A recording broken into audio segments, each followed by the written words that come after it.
Tidak mungkin seseorang disebut pahlawan kalau nggak pernah perang. Itu namanya pahlawan kesiangan. Nah, kepada semua tamu, kepada semua undangan yang hadir, saya ingin katakan, demi nama Yesus, hanya kemuliaan bagi Dia. Pelayanan desa terpadu ini satu-satunya bentuk pelayanan di Indonesia yang belum pernah dikerjakan oleh kelompok yang lain. Maaf, bukan kami mau lebih hebat dari yang lain, tapi tidak. Saudara melihat semua saudara kita ini, Pak Gondo cerita waktu ke Mentawai, itu ada berapa puluh pulau. Bersyukur ada Bumi dan tim yang hebat sekali. Suku-suku yang kita dengarkan tadi itu dari banyak daerah. Saudara belum tahu yang suku Wana, belum tahu, ngeri sekali. Saudara, pertama saya dengar nama suku Wana itu tahun 88. Itu pertama kali saya dengar. Saya nggak percaya kalau di Sulawesi masih ada suku terasing. Saya pikir adanya cuma Sumatera bagian tengah dan Papua, sedikit Maluku. Ternyata ada orang asli suku Wana. Itu pertama saya lihat mereka itu suka gosok kakinya dengan pandan berduri. Saya pikir kenapa? Jadi digosok kakinya pakai pandan berduri, berdarah. Nah terus saya itu tanya, kenapa begitu? Jawabannya nggak masuk akal. Mereka itu kan nggak pernah pakai sandal, apalagi sepatu, dan selalu jalan. Maka itu tim di suku Wana mereka hebat. Nah orang Wana karena nggak pernah pakai sepatu, otomatis sepatunya itu built-in. Tahu built-in? Sepatunya ya kakinya itu. Nah sol sepatunya itu ya kulit yang sudah tebal. Kalau mereka sudah sering jalan dan mereka itu merasa ya gini-gini kan, ada ngerasa kok sudah mulai tipis solnya itu waktunya mereka gosok pakai pandan berduri. Makin banyak lukanya, itu berarti makin tebal solnya nanti. Bisa bayangkan sudah, supaya mereka kuat jalan.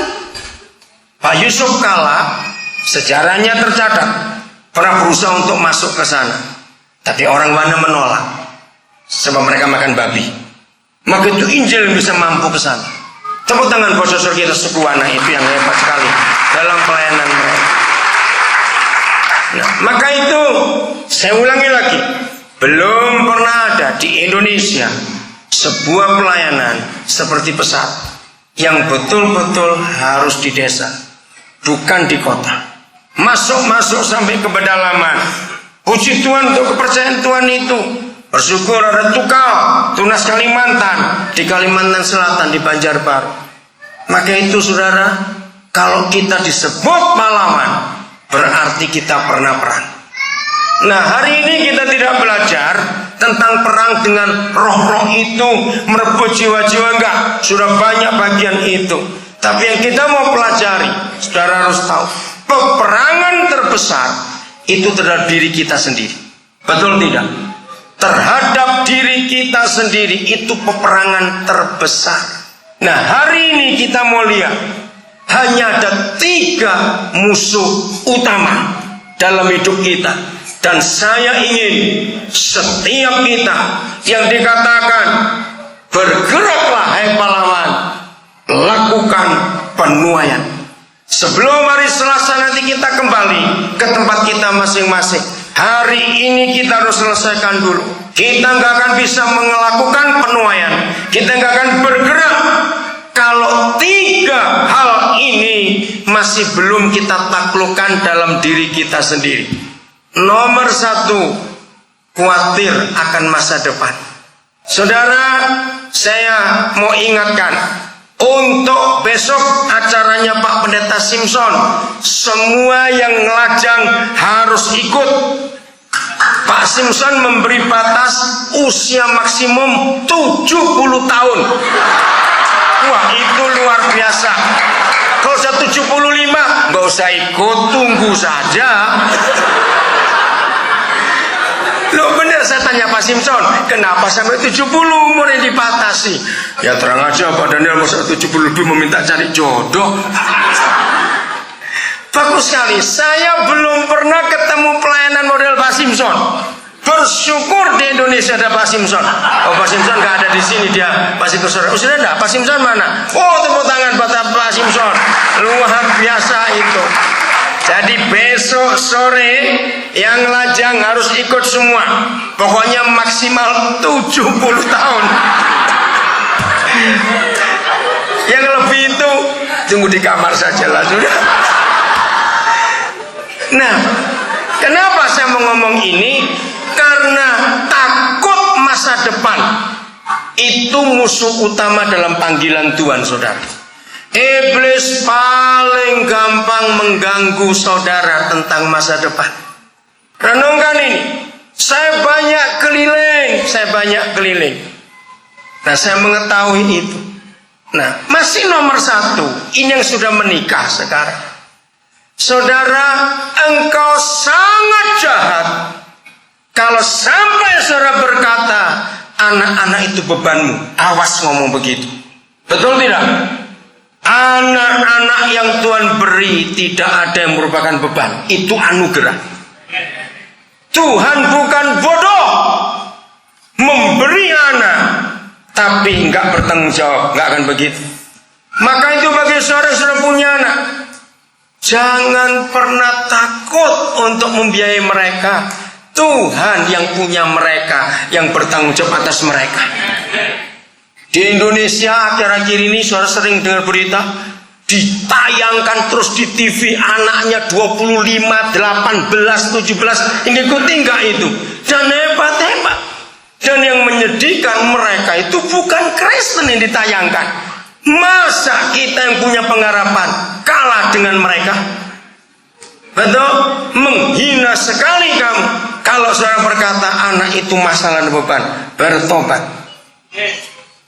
Jadi peperangan terbesar kita bukan di luar, tapi dari dalam sendiri. Nomor satu, masa depan.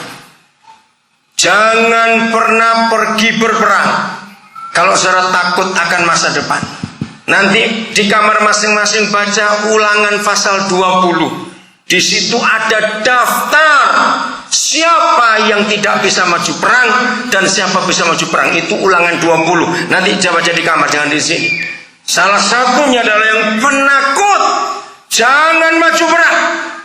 Jadi masa depan kita jangan ditakuti, sebab Yesus sudah mengalahkan semuanya itu. Percayalah, Tuhan Yesus sudah ada jauh di depan kita sebelum kita sampai ke sana. Sebab Dia menyertai kita sampai akhir hidup kita. Yakobus 1:17 adalah jaminan yang sangat hebat. Yang belum tahu silakan buka. Yakobus 1:17, bahwa setiap pemberian yang baik dan setiap anugerah yang sempurna. Perhatikan kata setiap. Itu hebat sekali. Setiap pemberian yang baik dan setiap anugerah yang sempurna datangnya dari atas, dari Bapa segala terang, yang tidak ada perubahan dalam hidupnya. Berarti dia nggak pernah ingkar janji. Dia yang melakukan itu semua. Jadi yang jelek tidak ada dari Tuhan kita. Maka itu jangan pernah takut akan masa depan. Nomor 2, musuh nomor 2 kita terbesar adalah kecewa. Sering kali kita nggak pernah memperhatikan hal-hal kecil ini dalam hidup kita. Kecewa. Maaf kalau saya ceritain, rekan-rekan kita yang tidak tahan dalam pelayanan desa, itu pasti karena 2 hal ini. Jawab ya atau tidak? Begitu musuh takut masa depan tidak kita kalahkan, maka akan muncul musuh kedua yang namanya kecewa. Saya mempelajari betul, 2 yang pertama ini selalu beriring-iringan datangnya. Pokoknya begitu takut masa depan, seorang nggak taklukkan, maka nggak lama datang adik kembarnya namanya kecewa. Nah, kecewa ada 3 hal. Catat. Nomor satu, saudara langsung kecewa pada pimpinan. Pasti saudara anggap pimpinan pilih kasih.